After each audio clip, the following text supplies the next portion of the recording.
Hi guys, welcome back to my channel. It's the end of February, which means only one thing. It's time for my monthly wrap up. I have read a lot of books, so I'm just going to knuckle down and get through them because there's quite a few to get through. So let's just dig in and get straight to this video. So I have managed to read 23 books. 23. I am amazed at how many books I read in the shortest month of the year, but I did it. I am so proud of myself. And yeah, like I said, there is a lot of books to get through, so I'm just going to go straight into it. So the first lot of books I am going to talk about is Love Book Tours books that I read for my tour spot.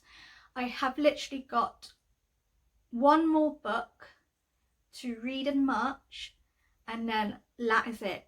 No more Love Book Tours books to read. I am so happy about this. But yeah, so the first book that I read is Takakush by Readingathon. I gave this 4 stars. I'm not gonna lie, this cover was the reason why I wanted to read the book. I didn't even bother reading the synopsis until I actually got the book. It's fantasy. It is about supernatural, sort of that side of fantasy, and it also talks about there's like a little talk about endangered species and things like that. So there was a lot packed in such a little book. It's very fast paced, which I loved. However, the reason why it didn't get a full 5 stars is, for me, I feel like it could have been more. This is a, where is it? Hang on. 276 page book. Me personally, I think a couple more, I think it could have been a 350, 400 page book and it would have been better, because for me, some bits that I'll mention were just mentioned and it didn't go into full blown what it was and all that, which made me think, okay. And like some other parts did go more detail in. I just personally feel like this could have had a lot more pages in where it could have been explained a little bit more, and then for me, I would have enjoyed it more. But it was a good start of a book and it was a great read for the bits that I read. So it's not a bad point I made. Next is I Left the Room Burning by Beth O'Brien. This is 80 short poems. However, the poems are all about this story. So it's about a woman who never wanted children. She finds herself bringing up her sister's daughter, and the aunt is in an abusive relationship, and the niece is a strange child who wishes to disappear. So basically, how I portrayed this book was that the mother who gave her child to her sister is in an abusive relationship, and she wanted her daughter to be safe, hence why she went to her sister. And the sister, who is the aunt to the child, never wanted children. She's now been drawn into that, and on top of that, so she's sort of learning how to be a mum and care for this child. And then it's also, for me, it felt like the child was in this book too, because she quite liked doing circus acrobat things. She liked to throw to me it sounded like she liked to throw knives and all that, and then a fire happens and someone is in this fire and dies, which I portrayed as the man who was abusing the sister, the mother who gave up her child. I think she killed him. That's how I portrayed this book. I absolutely loved it because I haven't read poetry in a very long time. I think the last time I read poetry was in my 20s, and I read Langleaf, the Love and Misunderstandings, which literally were poems, but each poem was just about love. It wasn't a story, as in this is a story. The fact that I haven't read poetry for so long, I absolutely loved this. I read it in an hour, well, probably less than that. I just felt it was so magical, it was so lyrical, and the fact that Beth writes this so everyone can have a different opinion, and it's like a different story for everyone. It's not going to be the same story for every single person who reads this, which I thought was fantastic. And when I spoke to her on Instagram about this, she was glad that I actually acknowledged that, because that's how she wrote this, so it had so many different meanings to everyone. So I gave this 5 stars, and I'm definitely going to pick up some more poetry, I think.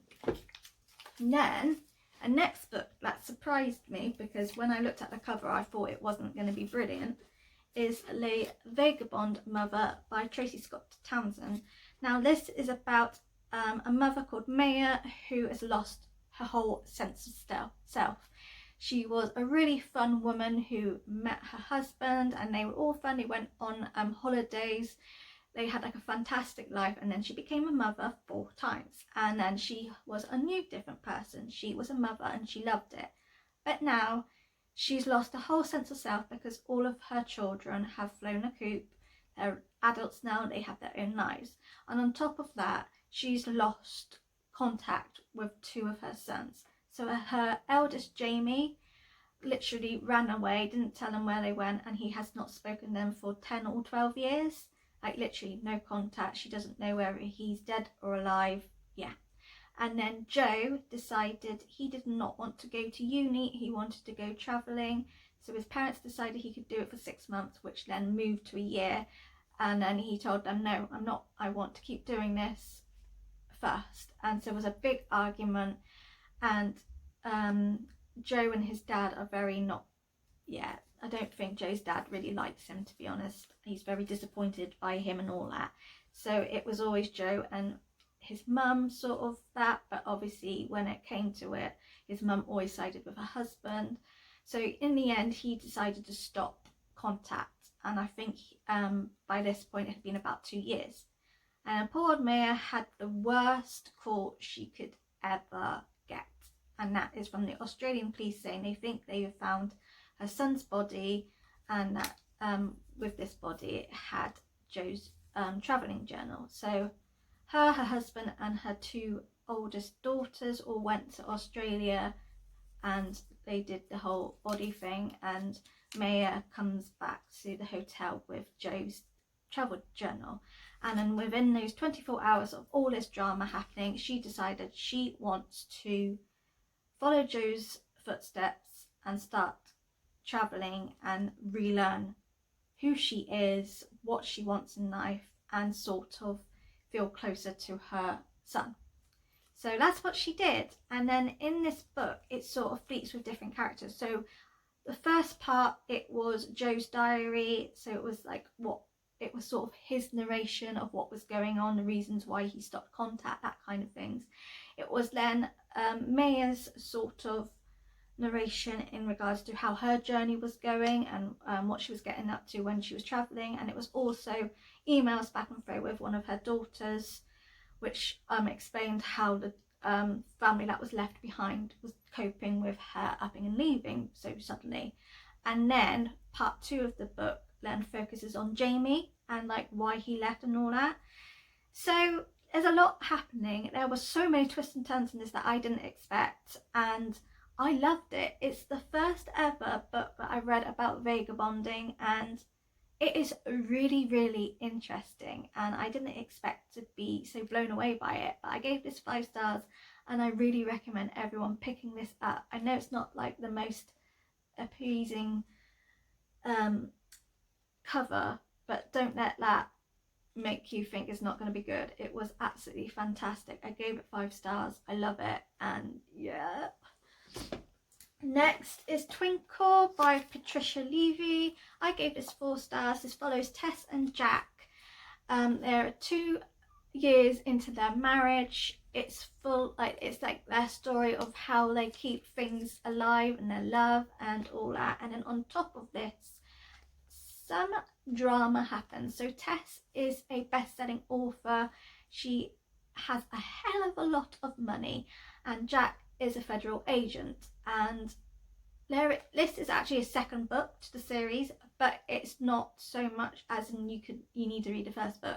The first book sort of explains who Jack and Tess are, their past and how they met. because Tess has got a hell of a lot of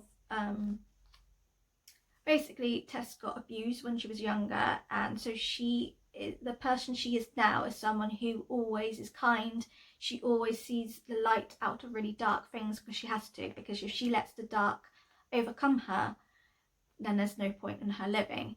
And Jack obviously has gone through a lot of problems when he was a federal agent. He's got a lot of scars himself, but I've actually shown rather Tess's in the scars. Yeah, basically it's sort of, a lot of people in the Tall group weren't keen on this because they felt that Tess wasn't believable, that no one is that nice. But for me, I understood what Patricia was actually portraying. She was portraying that when someone has had a hell of a lot of crap going on, which for them, they don't see any light at the end of the tunnel, Tess had to learn to just accept that there's going to be so much bad stuff in the world, but instead of constantly focusing on that, she needs to focus on the stuff that brings her light and brings her joy, which will, for her, is her work, her friends, her husband. And she is one of those people that she is very, very nice, but she's not a pushover. If she doesn't agree with someone, she will voice it, but she's never doing it nasty because she doesn't want to hurt people and make them suffer because she has suffered. So I understood that, and I love that, because I am one who myself, if some nasty stuff's happened, I wallow and I go into like a self-pity moment, and I just constantly see darkness. So this book reminded me, actually, you know, yes, there's so much dark in the world, but focus on the light, focus on the joy, and this was what moved me. So it's not just a lovey-dovey romance life journey book. It also was, Tess started getting stalked, and obviously with Jack being a federal agent, he then thought maybe it was his enemies trying to, you know, hurt him. It turns out it's someone in Tess's past, and this part of the story shows how much Jack and Tess sort of, it was starting to show some little problems in their relationship, because when Tess gets reminded of her past, she goes in herself and she needs some time to get herself back into the whole focusing on night. And Jack is someone who doesn't want Tess to worry and all that. It was a fantastic, interesting book. It is a really short book. I think this was what, 160 pages long. I smashed this in like an hour. I loved it. I loved the hidden message in this story, and I want to read the first book so I can understand more about Tess and Jack's past. And then there's a third book coming out, which is, I think, a few years later after what happens here. But yeah, I loved it. 5 stars. Nasty in the book tour. I read Donnie Brooke, Goodbye, The Longest Game. This is book 1 of a series by Martin A. Cullen. I had high, big hopes for this book, and unfortunately it went I gave this 3 stars. My problem with this book was I could not gel with the plot or the characters, which surprised me, because this is about basically it's a demonic crusade, a homesick god, a merciless order, a lonely griffin, and a crafty pepper. And basically it's this girl called Inara. She works with the order, and basically she has to go to Boston and she has to kill this family because of something about these monsters or something. But her one thing she will not do is kill children, and she's been ordered to kill a child. So she ends up not doing that, and this says it in the plot and in the synopsis, so I'm not giving you spoilers. Basically, she does not kill them, and so she's on the run, and then she's getting hunted and blah blah blah.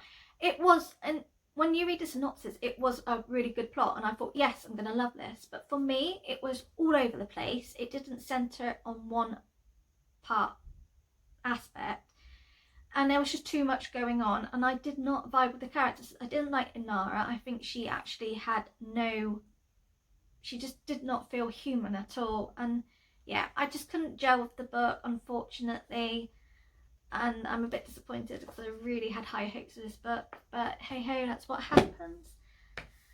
Next is the 2 books that I read as buddy reads. So the first one I read was a group buddy read, and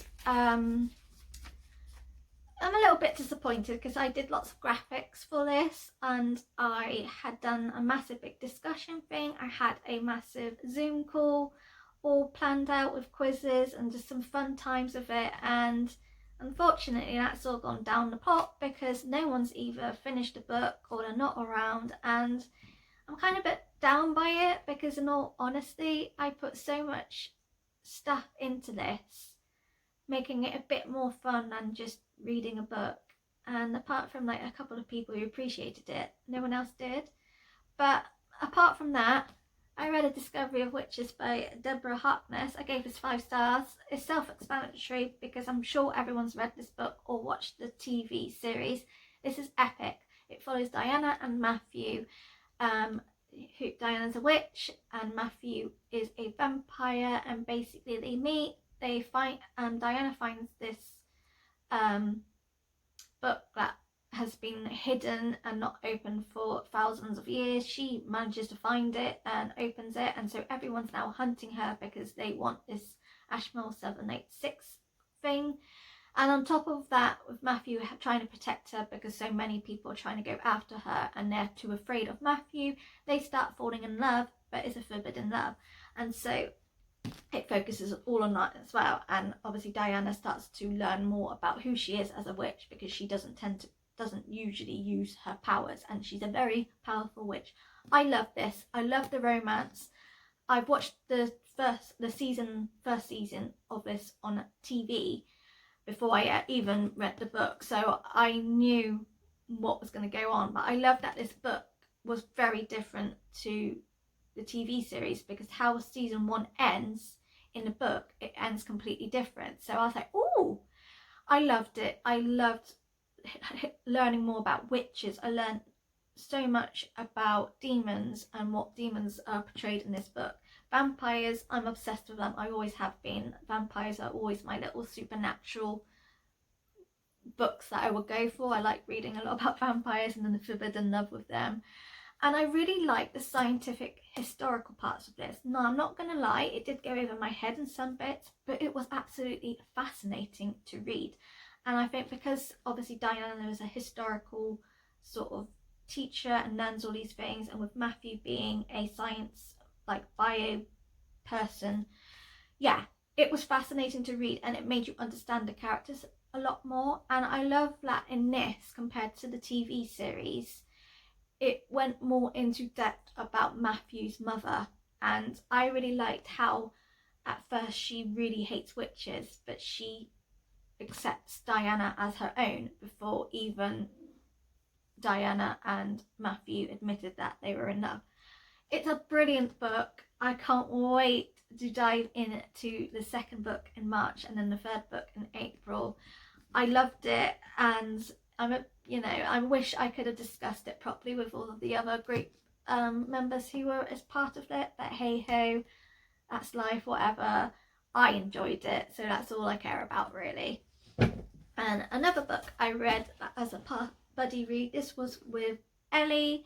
We read Ready Player One by Ernest Cline. I gave this 4 stars. Now I'm not going to lie, admittedly, from the first 10 chapters, it was a 3 stars from me.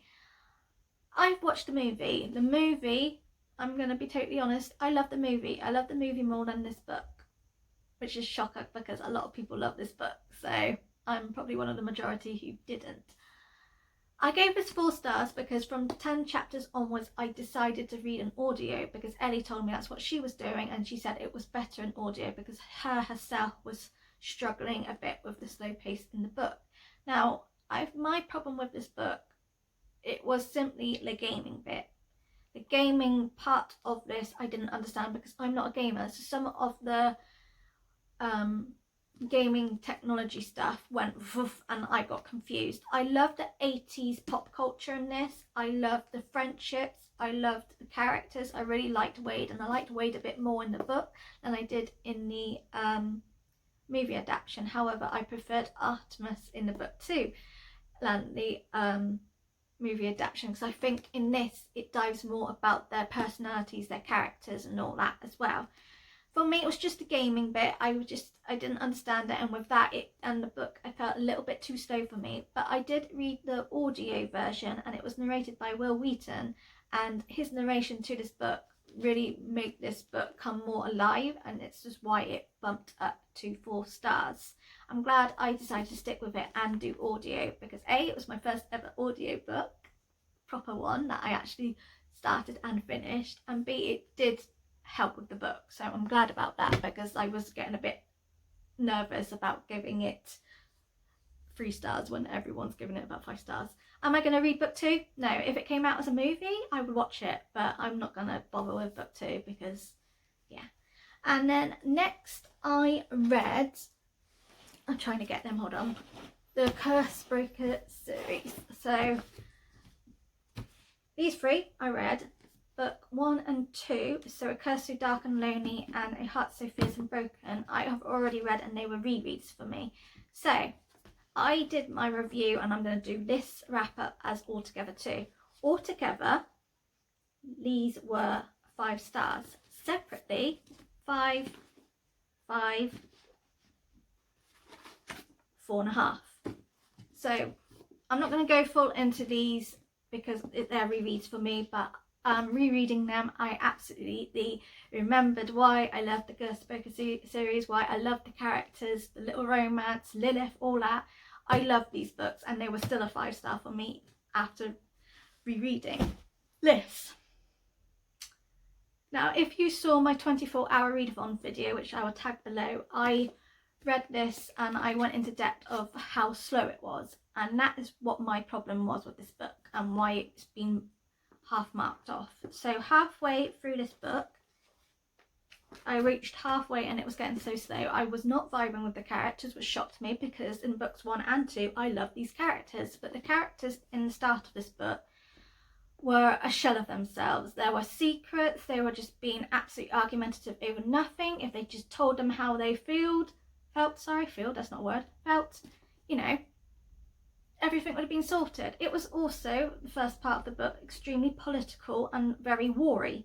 And I know that's not a word, but you know, it's me. I like making words up. And for me, I don't mind that, but I prefer it when there's a lot going on and it's fast paced. But for this, it was just dragging. It was really slow and long. And I was like, oh my God, do not make this 3rd book be a complete flop, because I hate it, because the first 2 books were up there. When I got past the halfway point, it did pick up. The characters finally told each other their secrets and truth, and so things came ahead. Then the big fight happened, and a character came back full bloody force, and she's an evil little mother. Yeah, so the half point to the end really picked up, and I was back into why I love the Cursebreaker series. So for that, I did drop a half point off, because the first part was it, but overall, because I reviewed it as an overall series, it was 5 stars. So that's that. And then I read some e-arcs on Kindles. These ones that I'm going to show you were originally on my Kindle, but I was gifted the books, so I can show you. So this is The Devils Vow by Vege. I gave this 4 stars. You need to read the trigger warnings. Now, I'm not gonna lie, the trigger warnings in this book are pathetic. Hang on. It says scenes in here may offend sensitive readers. It says triggers regarding sexual acts and situations. They needed to actually say that there is a sexual assault part and a, not rape, but it was something gone on and she didn't say yes to. She was pressured to it, but it wasn't rape because it wasn't sex.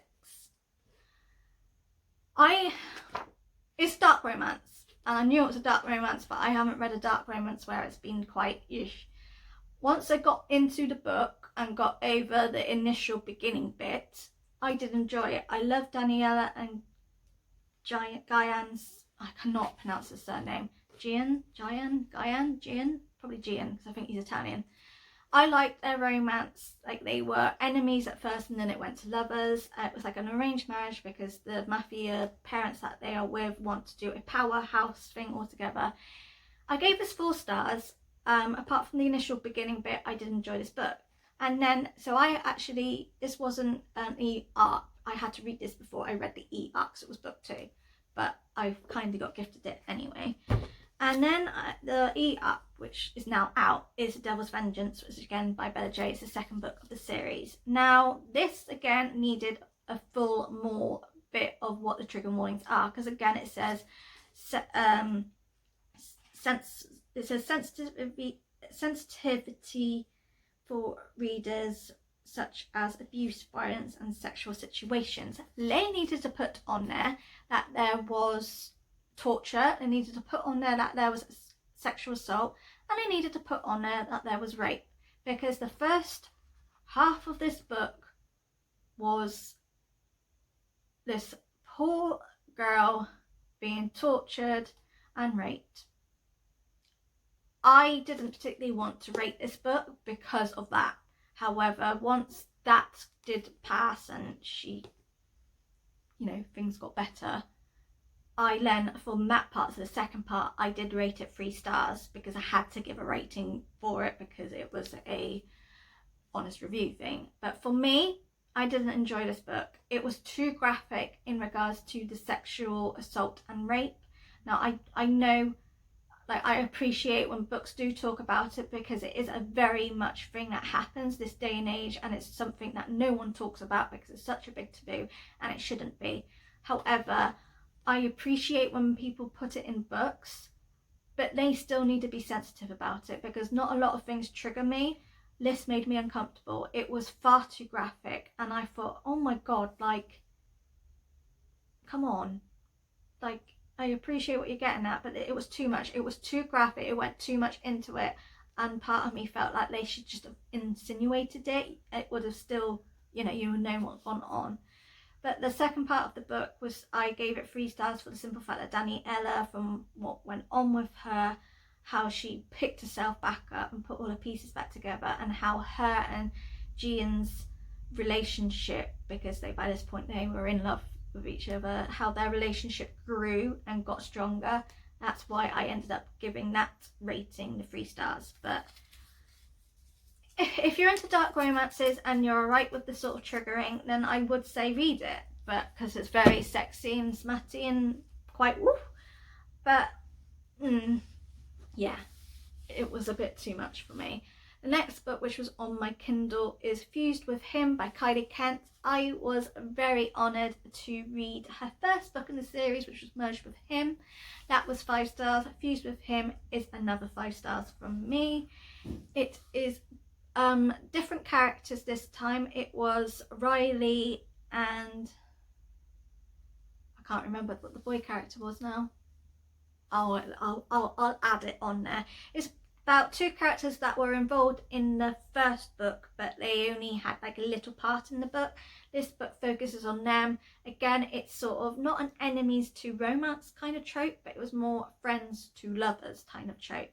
It was sort of in book 1 there was a lot of flirting going on, and it sort of was insinuated that they slept together, and in book 2 it goes into that, and yes, they did sleep together, and it was Riley trying to get the bloke to not be interested in her, but as much as she kept pushing him away, she started to actually fall for him.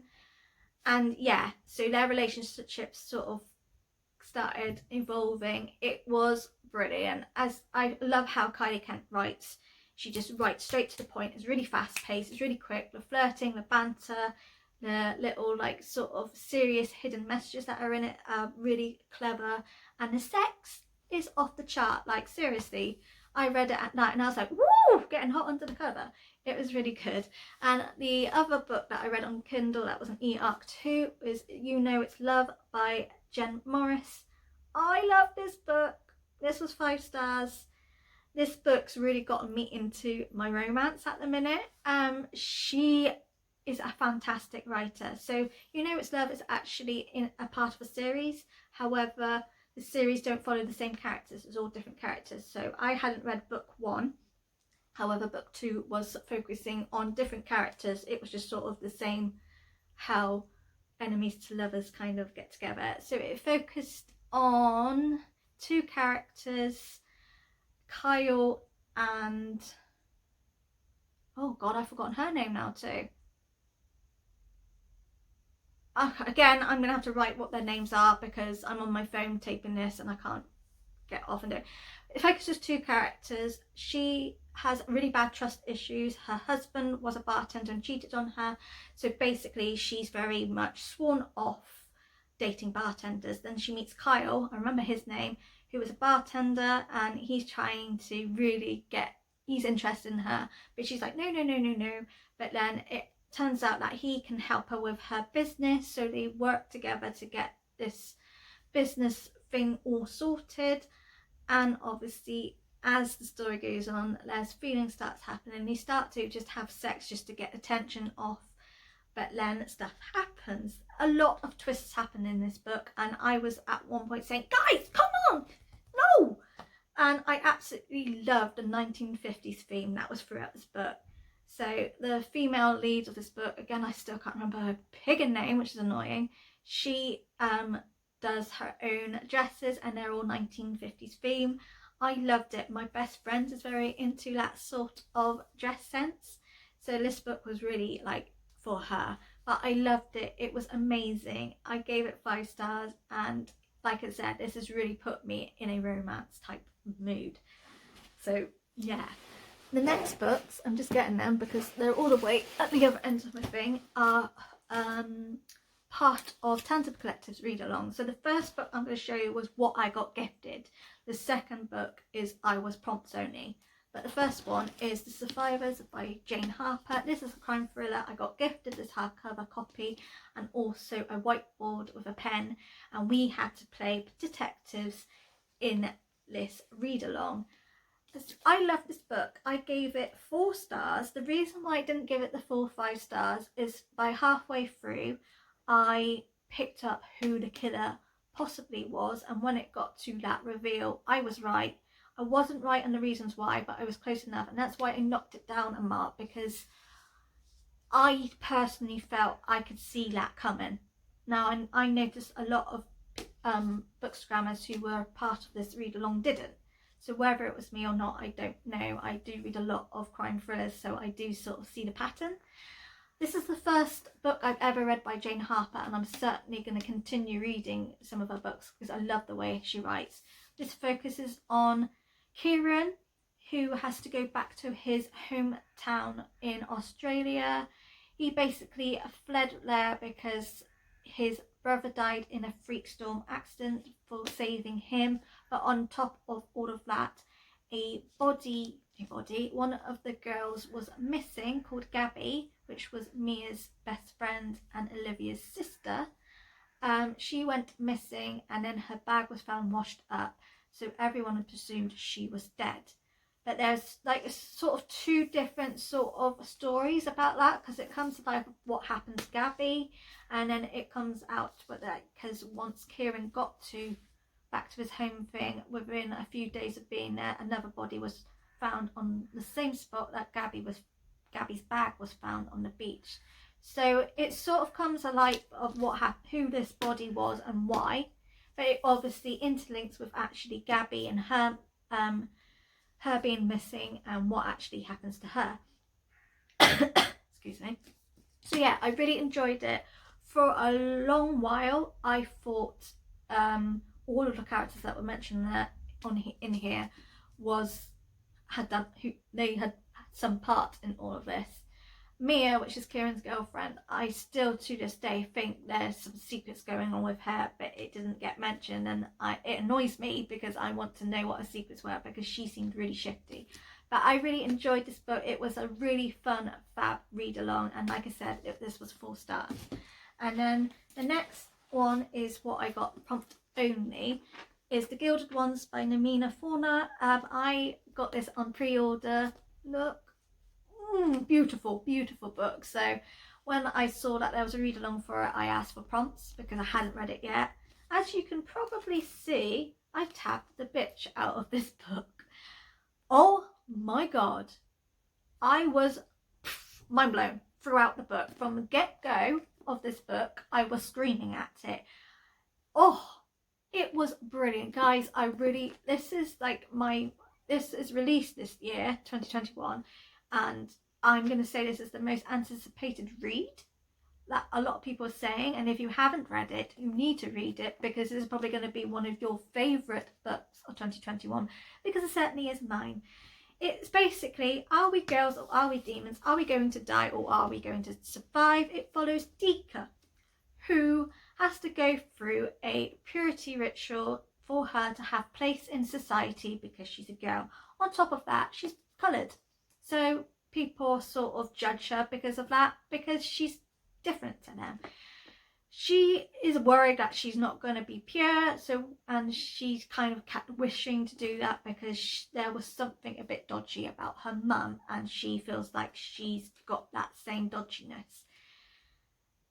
So the purity ritual is, if you bleed red, you are accepted in society, you can get married, people will start respecting you because you're a woman, blah blah blah. She wanted to do that because all she wanted to do in her life was to get married and be loved and have a family. But does her blood run red? No, it runs gold, which means she's classed as a demon. She then gets shoved in the death mantis and she basically gets tortured. And I mean tortured. They drain her blood so they can make gold out of her. And she didn't die because of what she is. She then got decapitated. She still didn't die. She got drowned, she got burnt, she didn't die. And it then started going on why. And Dika is very, very special, and throughout this book it explains why. I was shook. I am not going to lie. I was screaming at this book. I was going, oh my god, constantly. I wish I had vlogged myself, because it would have been a priceless vlogging video, because my reactions to this book from start to finish was priceless. It was amazing. The only issue I have with this book, it is YA, and I think when I looked up it was between 12 and 14 years and up.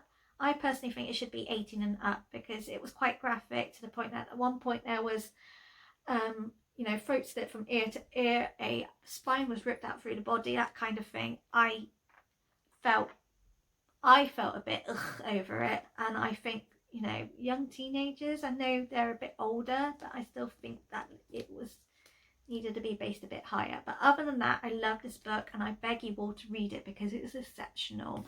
And on my review on my Bookstagram, I actually put 5 stars and then find mind-blowing emojis, because that is how I felt.